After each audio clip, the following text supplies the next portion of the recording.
Nas favelas, no Senado, sujeira para todo lado. Ninguém respeita a Constituição, mas todos acreditam no futuro da nação. Que país é esse? Perguntava o Legião Urbana em 1987. A música nem é tão nova, mas a pergunta segue sendo atual. Nos caldos da sopa de hoje, as indicações de ministro do Supremo Tribunal Federal e Procurador-Geral da República feitas pelo presidente, se a gente deve ou não se preocupar com as manifestações de 7 de setembro que Bolsonaro e bolsonaristas estão convocando, e quais as consequências da tomada de poder pelo Talibã para o país e para o mundo. Então, ouvidos atentos e cabeças abertas, que a mosca vai decolar.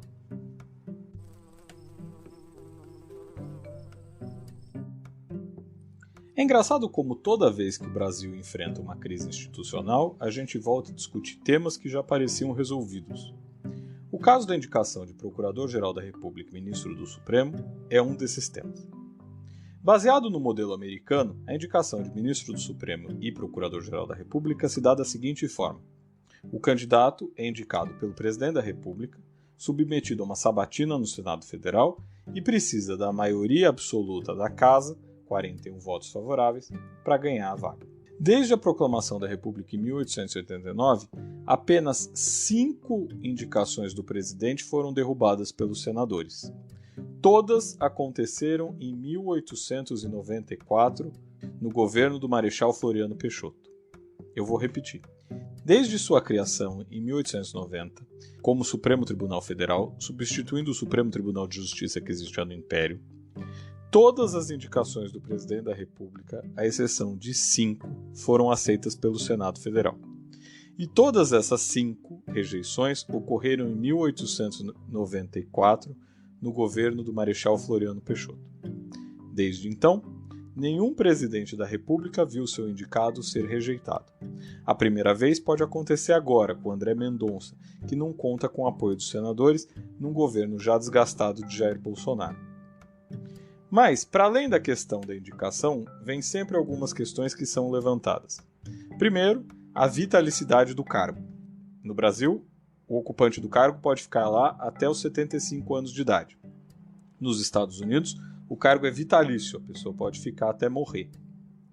Há quem defenda, então, que exista um mandato para ministro do Supremo Tribunal Federal.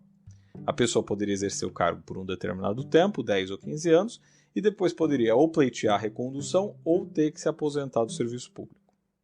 Essa discussão é um tanto quanto complicada, porque provavelmente o ministro que precisasse ser reconduzido passaria a fazer mais favores ao governo de turno com o objetivo de pleitear essa recondução. É uma crítica que, aliás, se faz a Augusto Aras, que não investiga o governo, segundo alguns juristas, justamente porque tem como objetivo conseguir um novo mandato como Procurador-Geral da República. Outra crítica que se faz é como se chega ao Supremo. Há quem defenda que a chegada ao Supremo deveria ser por mérito de carreira, então valeria apenas para juízes de carreira e não indicados. Atualmente, no Brasil, copiando o modelo americano, o indicado precisa ter algumas qualidades, como notável saber jurídico, mas não necessariamente precisa ser juiz de carreira. No caso da Procuradoria-Geral da República, sim, o Procurador-Geral da República precisa ser um procurador da República já, que é indicado ao cargo. Nos governos Lula e Dilma, por livre e espontânea vontade deles, foi respeitada a lista tríplice. Os 3 nomes mais votados eram indicados para o presidente da República, que escolhia o procurador-geral a ser indicado para o Senado. No governo de Michel Temer, essa tradição, que começou com Lula em 2003, foi quebrada. Temer recebeu como primeiro colocado na lista tríplice Nicolau Dino, irmão do governador do Maranhão, Flávio Dino, mas acabou optando pela segunda colocada, Raquel Dodge, que ocupou a Procuradoria-Geral entre o fim do governo Temer e começo do governo Bolsonaro.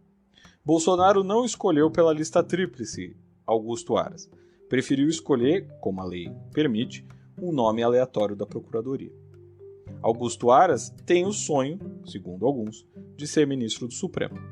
Para chegar lá, obrigatoriamente a indicação de André Mendonça precisa ser rejeitada pelo Senado, o que, como eu disse, deve acontecer, e a vaga ser colocada à disposição de Augusto Aras, o que talvez encontre algum obstáculo, já que existe um ministro do Superior Tribunal de Justiça, Humberto Martins, que concorre também pela vaga. Caso então André Mendonça seja rejeitado no Senado e Bolsonaro indique Augusto Aras para a vaga e o Senado aceite, provavelmente deve ser indicada para a vaga de Procuradora-Geral da República a subprocuradora Lindor Araújo, aquela que disse que não há comprovação científica para o uso de máscaras e que Bolsonaro não incorreu em nenhum crime por promover aglomeração e retirar a máscara de uma criança em evento no Rio Grande do Norte. Então, a indicação de André Mendonça é menos provável de ser efetivada. Augusto Aras talvez consiga essa indicação, concorrendo com Humberto Martins, e caso Aras consiga, a indicação para Procurador-Geral da República deve cair no colo de Lindor Araújo, que encontra muita resistência no Senado Federal. Lindor é tida como mais radical por alguns senadores. Então, é possível que a indicação de André Mendonça realmente não seja aceita, mas os senadores trabalhem pela indicação de Humberto Martins.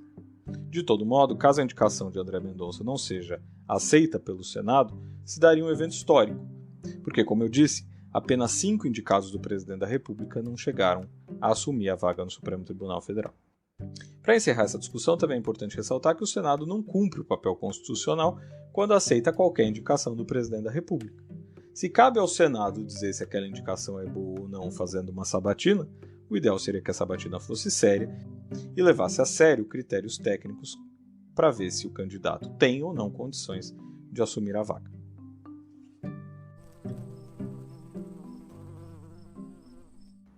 O segundo caldo da nossa sopa de hoje é se devemos ou não temer as manifestações que o presidente Bolsonaro e seus apoiadores convocaram para o dia 7 de setembro. É verdade que desde o começo do governo Bolsonaro, muitas foram as manifestações pedindo afastamento de ministros do Supremo, fechamento do Congresso e até o fim da democracia via um golpe militar. No entanto, em nenhuma dessas manifestações o governo Bolsonaro esteve tão mal perante a opinião pública como nesse momento. Isso se nota não apenas pelas pesquisas de opinião que mostram uma acentuada queda de popularidade, mas também pela sensação que as pessoas têm em relação à economia, que evidentemente está em crise e que impacta na vida de todos nós. Seja pelo aumento de preços da gasolina, da energia e do gás, seja pelo desemprego. Bolsonaro, ao invés de apresentar propostas para melhorar a economia e a vida dos cidadãos, segue atacando o Congresso Nacional e os ministros do Supremo. Agora, sobretudo, Alexandre de Moraes, contra quem pediu a abertura de um inédito processo de impeachment, já rejeitado pelo presidente do Senado Federal, Rodrigo Pacheco. Essa é a primeira vez que um presidente da República pede impeachment de um ministro do Supremo Tribunal Federal. Assim, as manifestações do dia 7 de setembro têm a importância de demonstrar para a opinião pública que o governo ainda conta com alguma popularidade e força nas ruas. Bolsonaro e seus apoiadores tentaram convocar primeiro os caminhoneiros para demonstrar esse apoio, mas o elevado preço dos combustíveis parece ter minado o interesse dessa classe em apoiar abertamente o governo agora. Restou então a eles tentar uma outra classe, que até o presente momento se mostra favorável ao governo Bolsonaro, mas só isso: os policiais militares. É vedado a policiais militares exercer papel político, expressando posicionamentos. Mas se sabe que essa classe tem simpatia por Bolsonaro, inclusive porque o governo buscou apoiá-lo ao longo desses 2 últimos anos, defendendo reajustes salariais e a controversa proposta de excludente de licitude, que, segundo alguns, permitiria a policiais não serem investigados em caso de homicídios cometidos durante o exercício da função. Fato é que, caso Bolsonaro consiga de fato o apoio de policiais militares na manifestação de 7 de setembro e haja uma escalada de violência, o bolsonarismo terá chegado a um patamar inédito até aqui. Ainda que tenha havido manifestações contrárias ao Congresso e ao Supremo, nunca se observou nenhuma ação concreta contra nenhum desses poderes. Caso isso ocorra, não seria apenas um ponto de inflexão do bolsonarismo rumo à radicalização, mas também abriria a porta para dúvidas sobre como as outras instituições, sobretudo as Forças Armadas, se comportariam diante de uma ameaça efetiva contra a democracia. Temendo essa radicalização, os governadores se reuniram nesta semana e decidiram buscar uma reunião com o presidente Bolsonaro. No entanto, mesmo que esse encontro aconteça, todas as demonstrações de Bolsonaro até aqui foram no sentido de radicalizar e não ceder. Assim, de fato, caso o 7 de setembro se demonstre como os bolsonaristas vêm anunciando, teremos de pensar como a democracia sai desse episódio, E quais mecanismos podem ser adotados contra a politização das Forças Armadas e das polícias militares e civis para evitar uma aventura golpista. Logo, há sim razão para temer não só os protestos do dia 7 de setembro, mas também as possíveis consequências dos atos, sobretudo se eles evoluírem para a violência. Algo inédito não apenas no governo Bolsonaro, mas na tradição histórica brasileira.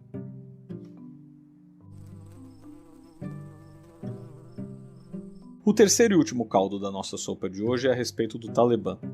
A história recente do Afeganistão é uma história marcada por reviravoltas e tristezas. Primeiro, o país foi invadido pela União Soviética e os Estados Unidos ajudaram o Talibã a vencer a ameaça comunista. Uma vez encerrada a guerra e a União Soviética derrotada, o país enfrentou uma turbulenta década de 90, que culminaria com a tomada de poder pelos talibãs em 1996.